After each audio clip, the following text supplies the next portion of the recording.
बिस्मिल्लाहिर्रहमानिर्रहीम गबरो आज करन सवाल नंबर 4 पांचमी जमात हंजन बच्चन हंद खतर लेसन यथ जन नाव the Fowler and the coils तो त्रे सवाल कर अम ब्रोट तो चूरम सवाल आज कर जन तुंदस स्क्रीनस पे वनकस चूरम सवाल वाई डिड द क्वाइल्स रेंजल यम हसा क्वाइल्स यमन क्या बस पान वन लड़ाई अत जवाब the quails wrangled because one of the quails cried angrily to the quail who walked upon her. The exchange of bitterness in words continued that gave rise to the quarrel. Mayus at क्या गो ने वजह दपान तिकाज coil Yemen मज तम हसा लोग ज्यादा शोर कर तो सह चज यमन पिठ तम सन बेकिस क्वाइल लोग तो तम लोग अमिस पम दिन तो यह लज तस पम दिन तो नतीज आय यमन वस पान वन लड़ाई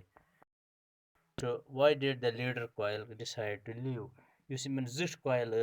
तम क्या वोन बह चल तह निश बह बेहम न तह निश कह The leader there was no unity among the quails anymore. दपान अम वुच कि दपनस बह हसा नेर तह निश तिकाज तह मज रोज न यूनिटी कह इत्तेफाक रोद न बह तह मज कह तह तुजु पान वन बह लड़ाई योतान अस यूनिटी तोतान चलरायाव अस शिकर मगर तह फुटो बे तह लाजो लड़ाई कर अस गस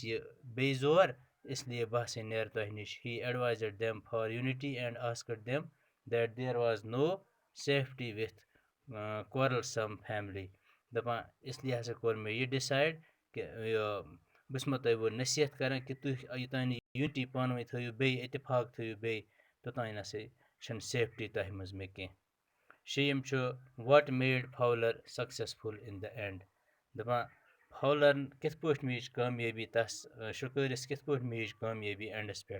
तिकाज यमन मज रोज न यूनिटी कहें तो अम होगो बे जोर because of the disunity among quails the fowler was successful in catching them in the end तो यह गो कामयाब अम लग बे रटन योतान यमन यूनिटी तोतान यह गया नाकाम मगर ये यमन पान वन वस बे तो